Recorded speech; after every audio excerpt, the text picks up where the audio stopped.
السلام عليكم، اهلا ومرحبا ابناء طلاب الاول الاعدادي وفيديو جديد. النهارده بنحل سؤال مهم جدا من الاسئله المهاريه، سؤال الكومبريهنشن او الباسج اللي هي القطعه. مستضيف معايا احد الطلبه وهو اللي هيحلها ونراجع اجاباته وهيقول لنا بنحدد مكان الاجابه ازاي. تابعوني.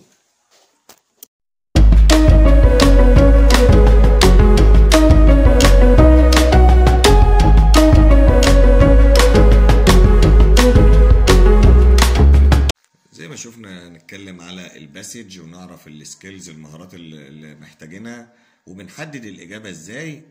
أول سؤال في الباسج هنلاقيه في أول سطر.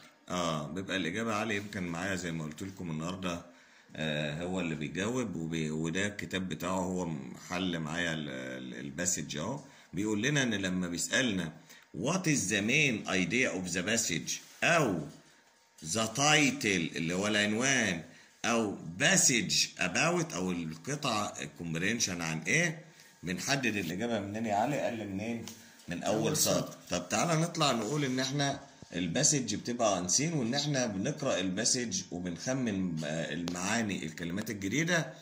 هنلاقي بيقول لي there are many beautiful mosques but perhaps the most unusual is the great mosque in Mali, Africa.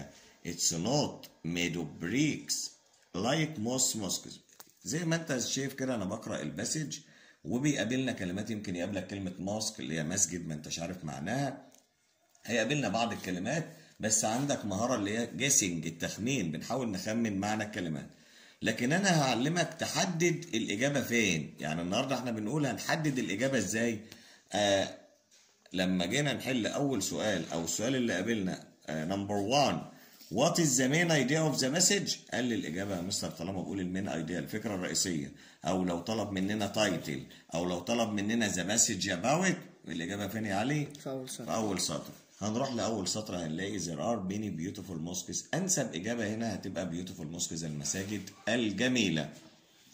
اتفقنا يا شباب؟ ممكن نكتب الجملة كاملة لو انت بقول لك المين ايديا، ممكن نكتب اول سطر. المهم ان انا عرفت ان الاجابة موجودة في اول سطر. نمبر 2 do you think، لو قال لنا do you think هنجاوب، ده سؤال بمعنى هل هنجاوب بايه. سامعكم كلكم بتقولوا هنجاوب بيس او نو. لما بنسأل ب do you think ده in your opinion، في رأيك.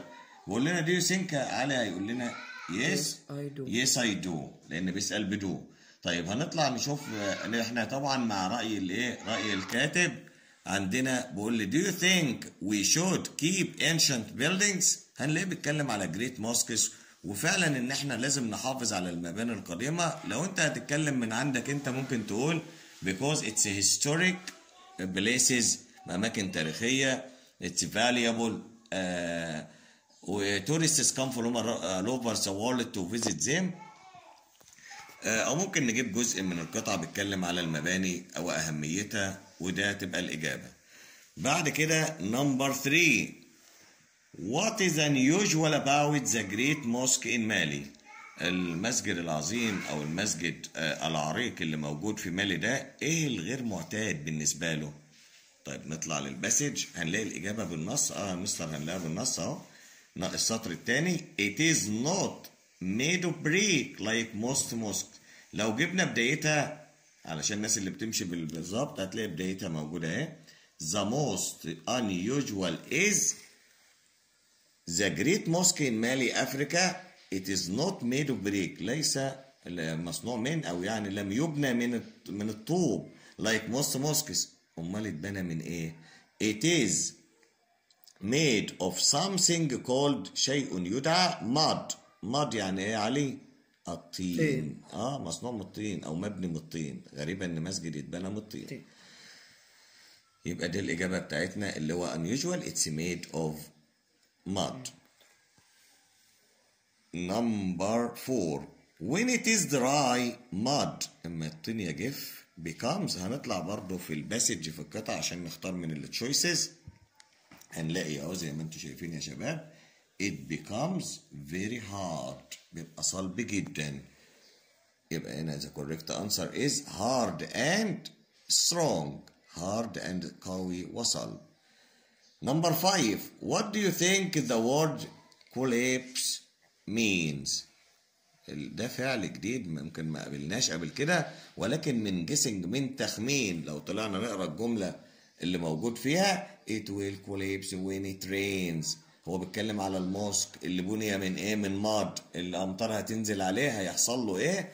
هينهار. يعني fall down ولا disappear ولا get bigger ولا turn to water؟ اكيد كلنا هنقول fall down اللي هو يسقط او ينهار. The correct answer here is fall down. Number 4. No, number 6. The underlined word it بيجيب لي ضمير تحته خط. هنحدد الإجابة منين يا علي؟ اما يجيب لنا ضمير تحته خط من اللي قبلها، الجملة اللي قبلها. طيب تعالى نطلع فوق كده في الباسج، هنلاقي بيقول لنا نقرأ الجملة وهنلاقي Great mosque in Mali, Africa. It is not made of bricks like mosque. يبقى أكيد ليس مصنوع من الطوب أو لم يبنى من الطوب. أكيد بيتكلم على في الجملة اللي قبلها على جريت إيه؟ مosque. نشوف التشويس كده. The underlined word it refers to the great mosque in Mali. كان كلامنا النهارده على الباسج او comprehension. سؤال مهم جدا، البعض الطلبه بيسيبوه ويقول ان انا مش عارف احله او الاجابه مش مباشره. انا عرفت معاك انا وزميلك اللي انا مستضيفه النهارده بنحدد الاجابه منين.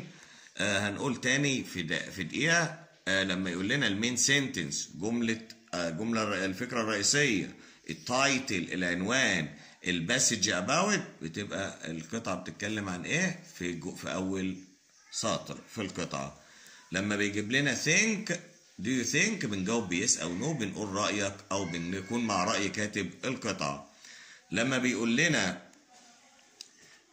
meaning of the word كلمه معناها او الاوبزيت او عكسها، بنخمن معناها وبنقدر نستبعد بعض الاجابات وبنوصل من القطعه للاجابه الاصح، واللي هي بتكون في التشويس في الاختيارات. لما يجيب لنا ضمير تحته خط بيعود على ايه؟ ريفيرز تو او يشير الى، بنرجع للسطر اللي قبله وبنجد الاجابه موجوده فيه. Best regards dear student, good luck. لا تنسوا الاعجاب بالفيديو والاشتراك في القناة.